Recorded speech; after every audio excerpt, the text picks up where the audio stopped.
अलख निरंजन आदेश. श्रोतेहो, नाथपंथाची ओळख शाबरी विद्येच्या माहितीशिवाय अपुरीच राहील. नाथपंथाचे नुसते नाव काढले तरी शाबरी विद्येची आपल्याला आठवण होते. किंबहुना काही लोक या शाबरी विद्येमुळेच नाथपंथांकडे आकर्षित होतात. खरे तर नाथांनी त्यांच्या काळात जीव ब्रह्मसेवेसाठी या विद्येचा उपयोग केला, परंतु आज मात्र ही विद्या बऱ्याच प्रमाणात लुप्त झाल्याचे दिसून येते. फक्त काही हातावर मोजण्या इतक्या नाथपंथीय योग्यांजवळ ती टिकून आहे. गुरु गोरक्षनाथांनी या विद्येचा उपयोग सर्वसामान्यांची दुःख दूर करण्यासाठीच केला, परंतु ही विद्या म्हणजेच सर्वस्व नव्हे किंवा ते नाथयोग्यांचे अंतिम साध्यही नव्हे असे त्यांनी निश्चून सांगितले आहे. ही मंत्रविद्या म्हणजे शुद्रसिद्धी आहे असे ते म्हणतात. जीव शिव ऐक्य हेच या पंथाचे अंतिम उद्दिष्ट आहे. शाबरी विद्येतील मंत्राची माहिती पाहण्यापूर्वी या विद्येला शाबरी हे नाव का पडले याची थोडीशी माहिती करून घेणे अतिशय आवश्यक आहे.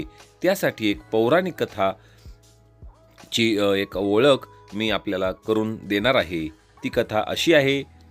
एकदा भगवान शिव ध्यानावस्थेतून जागृत झाले तेव्हा त्यांच्यासमोर गौरीचे दर्शन झाले. त्यावेळी शिवांवर आकृष्ट होऊन गौरीने त्यांची अर्धांगी होण्याची इच्छा प्रकट केली आणि शिवांनी या गोष्टीला तत्काल मान्यता दिली आणि शिवशंभू संसारी झाले.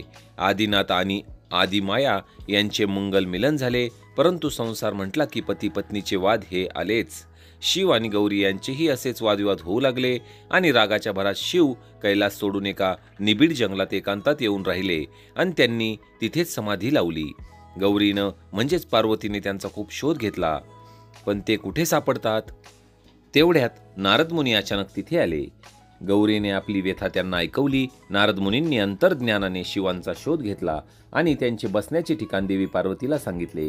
तेव्हा पार्वती त्या ठिकाणी हजर झाली आणि तिथे भिल्लिनीचा वेश घेऊन भगवान शिवांसमोर संगीत प्रधान नृत्याला त्यांनी सुरुवात केली. त्या आवाजाने शिवजींची समाधी उतरली आणि ते समोर पाहतात तो शाबरी वेशात असलेली मूर्तिमंत सौंदर्याने निहालेली गौरी. तेव्हा शिवांनी स्मितहास्य करत तिला विचारलं, शबरी, तू मला माझ्या दिव्य समाधीतून जागृत का केलंस? त्यावर शबरी म्हणाली की प्रभू, मला आपणाकडून एका गोष्टीचं मर्म जाणून घ्यायचं होतं. कोणती गोष्ट? आपली ही समाधी. समाधी? होय.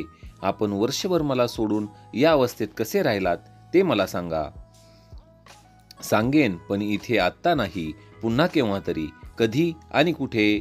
अशा ठिकाणी की जिथे मानवाची वस्ती नसेल, ते रहस्य कुणी ऐकणार नाही अशा ठिकाणी. पुढे तो विषय तेवढ्यावरच राहिला. नंतर शिवपार्वती दोघेही पुन्हा कैलास पर्वतावर गेले.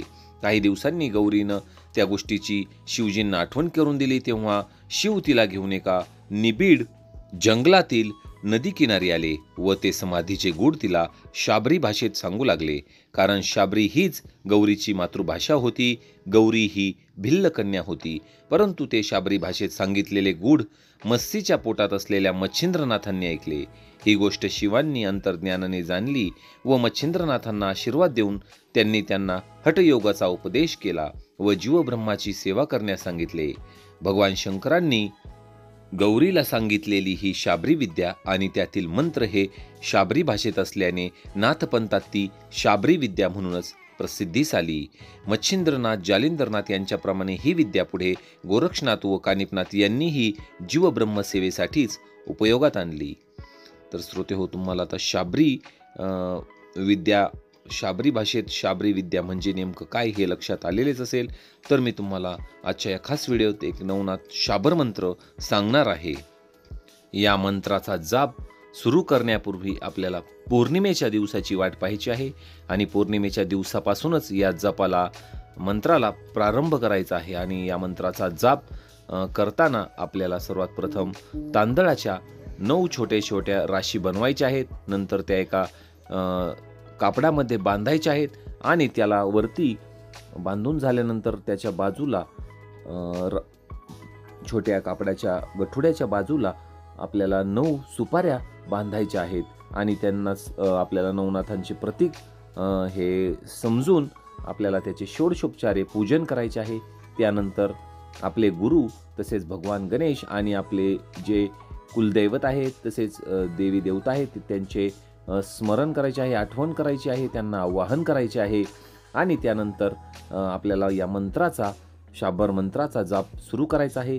प्रत्येक दिवशी आपण एका योग्य वेळी सकाळी किंवा संध्याकाळी आपल्याला ज्या वेळेस जमेल त्यावेळेस आपल्याला या मंत्राचा 108 वेळेस किंवा आपण 51 वेळेस 11 वेळेस आपल्याला जमल तितक्या संख्येमध्ये त्याचा जाप करायचा आहे.